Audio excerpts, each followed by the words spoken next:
오늘 하루, 당신은 몇 번이나 자신을 작게 만들었습니까? 어디선가, 누구 앞에서 마음속의 불편함을 애써 감추고 괜찮다는 표정을 지었을지도 모릅니다. 하고 싶지 않은 말에 맞장구 치고 억지로 웃으며 분위기를 맞췄던 순간들이 있지 않으셨나요? 분명 가슴 어딘가가 조여왔을 텐데도 아무렇지 않은 듯 고개를 끄덕이며 하루를 넘겼을지도 모릅니다. 그 모든 행동의 이유는 어쩌면 너무도 단순합니다. 좋은 사람처럼 보이고 싶었기 때문이죠. 더 정확히 말하면 문제없는 사람처럼 보이고 싶었던 겁니다. 사회가 정해놓은 게임에서 탈락하지 않기 위해서 우리는 종종 자신을 구부립니다. 감정을 눌러 담고 생각을 덜어내고 목소리를 줄입니다. 그래야만 살아남는 것처럼 느껴지기 때문입니다.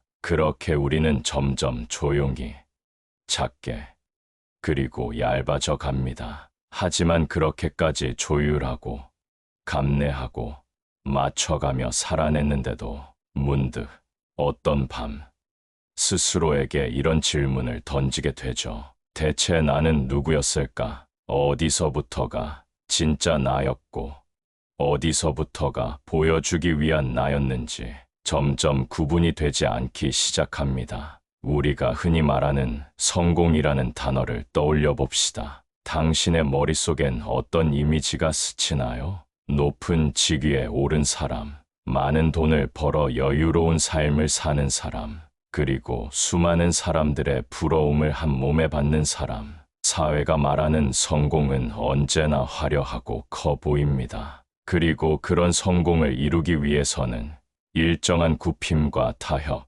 때로는 체면을 접고 인내해야 한다는 이야기를 우리는 수도 없이 들어왔습니다. 그 말, 사실 틀린 말은 아닐지도 모릅니다. 어떤 성취에는 어느 정도의 희생이 따릅니다. 어떤 성장에는 불편함과 고통이 동반되기도 하죠. 하지만 그럼에도 불구하고 당신에게 조용히 묻고 싶습니다. 그렇게 손에 쥔 출세라는 것이 정말 당신을 행복하게 해주었나요? 누군가의 기준에 맞춰 도달한 그 정상에서 당신은 진심으로 만족하고 있습니까? 혹은 더 근본적인 질문을 드려볼까요? 그 성공, 과연 당신의 것이라 말할 수 있나요? 당신이 원했던 길이었습니까? 아니면 누군가가 정해준 성공이라는 외형을 쫓다 보니 어느새 이곳까지 흘러온 것일까요? 성공은 분명 빛나는 단어입니다.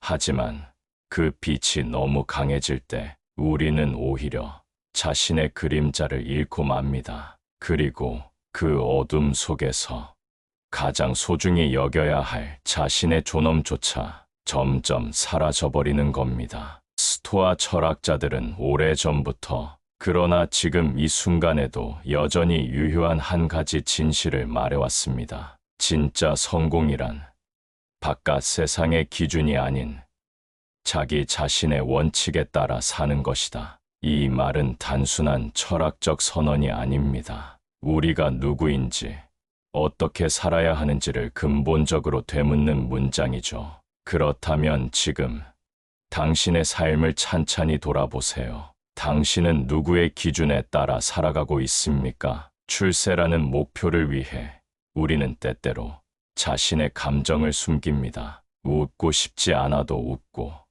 말하고 싶지 않아도 말합니다. 자존심을 삼키고 침묵 속에서 타인의 기대에 맞춰 자신을 조정합니다. 그렇게 하루하루를 버티며 살아가죠. 그리고 우리는 스스로를 위로합니다. 이건 어쩔 수 없는 거야. 다들 이렇게 살아. 이 길 끝에는 분명 자유가 있을 거야. 하지만 스토아 철학은 아주 단호하게 그 위로의 거짓말을 끊어냅니다. 에픽테토스는 말합니다. 당신이 통제할 수 없는 것으로 인해 괴로워한다면 당신은 그만큼 노예다. 이 말은 우리를 아프게 하지만 동시에 깊이 깨우칩니다. 우리가 얼마나 많은 것에 끌려다니며 살아왔는지를 말해주니까요. 인정받고 싶은 욕망, 비교해서 지고 싶지 않은 마음, 성공이라는 이름 아래 놓인 수많은 타인의 시선, 이 모든 것이 우리가 통제할 수 없는 것임에도 우리는 거기에 마음을 묻고 감정을 빼앗기고 결국 스스로를 구속하며 살아갑니다. 그리고는 착각하죠. 이게 어른이 되는 거야. 이게 현실을 사는 방식이야. 하지만 정말 그런가요? 조금만 깊이 들여다보면 알 수 있습니다. 그건 자유가 아니라 더 정교하게 포장된 포로 생활에 불과하다는 것을. 겉으론 자유로운 것처럼 보이지만 속으로는 늘 긴장하고 조율하며 내가 아닌 누군가가 원하는 나로 살아가고 있다는 사실을요. 자, 여기서 다시 한번 묻겠습니다. 성공이란 도대체 무엇입니까? 당신은 정말 알고 있나요? 그토록 바라던 성공이라는 게 정말 당신의 것인지, 아니면 세상이 이게 성공이야라고 정해준 것을 그저 따라잡고 있는 건 아닌지 말입니다. 대기업에 입사하는 것, 억대 연봉, 수많은 팔로워, 물론 그것들이 가치 없는 것이라 말할 수는 없습니다. 그 모든 것은 분명 어떤 사람에게는 성취일 수 있습니다. 하지만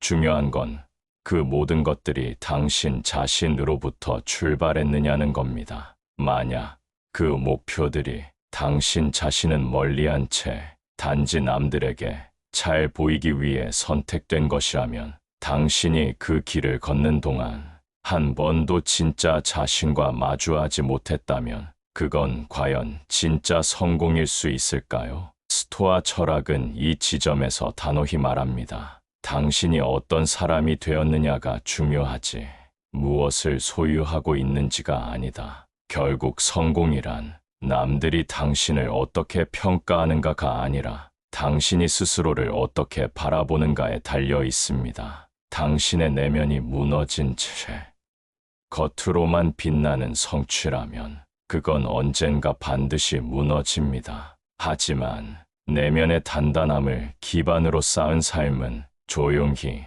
오래도록 당신을 지켜줄 것입니다. 그러니 이제는 세상의 기준이 아닌 당신만의 기준을 묻고 또 물어야 할 시간입니다. 그 물음이야말로 존엄을 지킨 채 살아가는 삶의 시작이니까요. 로마의 철학자이자 황제였던 마르쿠스 아우렐리우스는 어느 날 이렇게 썼습니다. 타인의 박수에 기대어 사는 자는 자기 인생을 타인에게 빌려준 것이다. 짧지만 날카로운 이 문장은 마치 우리의 가슴을 조용히 찌릅니다. 우리는 종종 살아가면서 박수를 줬습니다. 인정받고 싶은 마음, 눈에 띄고 싶은 욕망, 괜찮은 사람이라는 외부의 확신을 얻고 싶어서 자신의 신념을 뒤로 미루고 속에서 들끓는 진짜 목소리를 꾹 눌러둡니다. 자신의 가치와 믿음, 그리고 무엇보다도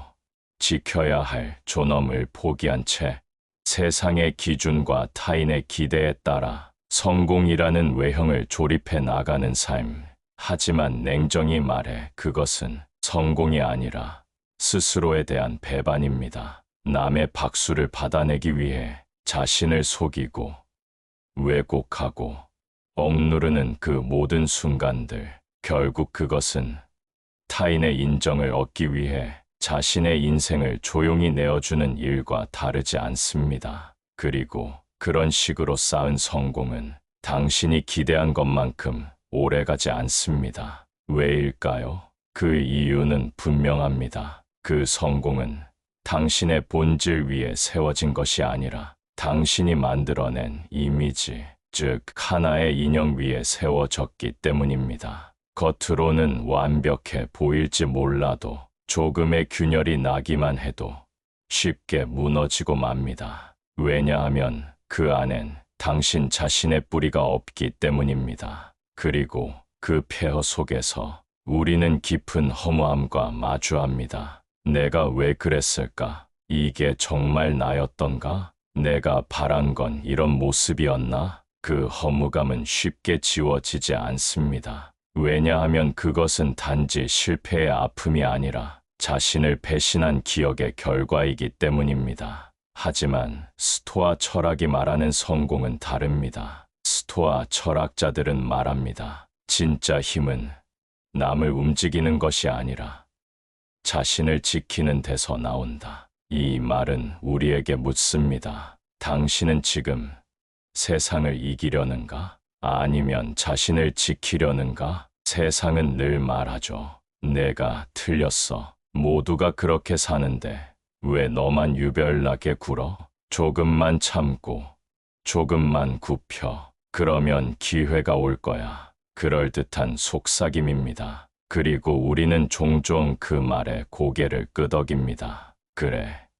나만 고집 부릴 순 없지. 이 바닥에선 융통성도 필요해. 하지만 그 조금이라는 선택이 하루 이틀 반복되면 어떻게 될까요? 그 조금은 곧 기준의 유예가 되고 신념의 타협이 되며 결국은 정체성의 해체가 됩니다. 조금씩, 조금씩 당신은 자신을 잃어갑니다. 어느 날 거울을 봅니다. 그리고 생각하죠. 내가 원래 이런 사람이었나? 하지만 그때는 이미 너무 늦었을지도 모릅니다. 당신의 이름으로 시작한 인생이 이제는 세상의 각본대로만 움직이는 기억 없는 인형처럼 되어버렸기 때문입니다. 스토아 철학은 우리에게 선택을 요구하지 않습니다. 그들은 강요하지 않죠. 단지 말할 뿐입니다. 진짜 힘은 외부에 있지 않다. 모든 힘은 스스로를 지키는 내면에서부터 시작된다. 그리고 그 내면의 힘이야말로 성공보다 중요한 것, 바로 존엄입니다. 그러니 오늘 하루 다시 당신에게 물어보세요. 나는 지금 나를 지키고 있는가? 아니면 나를 팔고 있는가? 그 질문이야말로 당신이 진짜로 원하는 삶을 향해 첫 발을 내딛는 시작이 될 것입니다. 이제는 결단해야 할 시간입니다. 우리는 그동안 너무도 오랜 시간 성공이라는 이름의 포장을 쫓아왔습니다. 화려한 직함, 부러움을 사는 경력, SNS 속 좋아요, 수와 화려한 수치들, 겉보기에 빛나는 것들에 우리의 자존과 신념을 바쳐왔습니다. 하지만 이제는 스스로에게 말해야 할 때입니다. 나는 출세보다 내 존엄을 선택하겠다. 이것은 단순한 고집이 아닙니다. 이건 존재의 방식입니다. 남에게 어떻게 보일지를 고민하며 살아가는 삶이 아니라 내가 누구인지, 어떤 사람으로 살아가고 싶은지를 스스로 선택하는 삶입니다. 그렇다고 세상과 등을 치라는 이야기는 아닙니다. 회사를 그만두거나 성공을 거부하라는 말도 아닙니다. 그저 이렇게 묻고 싶은 겁니다. 당신은 무엇을 위해 성공하고 싶은가요? 당신이 바라는 그 성공, 정말 당신을 더 당신답게 만들어주고 있나요? 아니면 당신의 본 모습을 지워가면서 남들에게만 멋지게 보이게 하고 있나요? 우리가 쉽게 잊는 사실이 하나 있습니다. 출세는 대부분 타인이 정한 목표입니다. 좋은 대학, 좋은 회사, 누구나 부러워할 만한 연봉과 지위. 이 모든 것은 사실 누군가가 만들어 놓은 룰일 뿐입니다. 그 룰을 따르며 살다 보면 자기도 모르게 그 룰에 속박당한 삶을 살게 됩니다. 하지만 존엄은 다릅니다. 존엄은 오직 당신만이 지킬 수 있는 가치입니다. 그건 세상의 기준이나 타인의 잣대로 측정할 수 없습니다. 그건 당신 안에 있는 절대로 팔 수 없는 것입니다. 그래서 때로는 불편할 수도 있습니다. 느리게 보일 수도 있고 손해보는 것처럼 느껴질 수도 있습니다. 하지만 분명한 사실이 하나 있습니다. 존엄을 지킨 삶은 결코 실패하지 않습니다. 왜냐하면 그 삶은 타인의 박수를 쫓아 꾸며낸 것이 아니라 자기 자신에게 정직한 삶이기 때문입니다. 스토아 철학이 말하는 성공은 소란스럽고 거창하고 화려하지 않습니다. 스토아적 성공은 오히려 조용한 자부심에 가깝습니다. 내가 누구인지 알고 어떤 원칙으로 살아가는지를 알고 설사 아무도 몰라줘도 스스로를 존중할 수 있는 마음, 그 마음을 잃지 않는 것, 그 마음을 지켜내는 삶, 그게 바로 진짜 성공입니다. 그 삶은 외부의 시선에 흔들리지 않습니다. 타인의 평가에 휘둘리지도 않습니다. 그저 묵묵히 자신만의 원칙을 지키며 나아갑니다. 그 단단한 고요함 속에 어떤 출세보다 깊고 강한 삶의 품격이 깃들어 있습니다. 그리고 이쯤에서 나는 조심스레 당신에게 묻고 싶습니다. 지금 당신은 세상의 시선에 맞춰 살고 있나요? 아니면 당신만의 존엄을 지키며 살고 있나요? 세상의 기준에 맞춰 올라가는 삶도 분명 의미가 있습니다. 하지만 그보다 더 중요한 건 그 길 끝에서도 조용히 자신에게 말할 수 있어야 한다는 겁니다. 나는 나로서 참 잘 살았다. 그 한마디가 남는 삶, 그것이 진짜 성공 아닐까요? 그러니 잊지 마세요. 출세보다 중요한 것은 존엄이다. 왜냐하면 출세는 당신을 보이게 해주지만 존엄은 당신을 살게 해주니까요.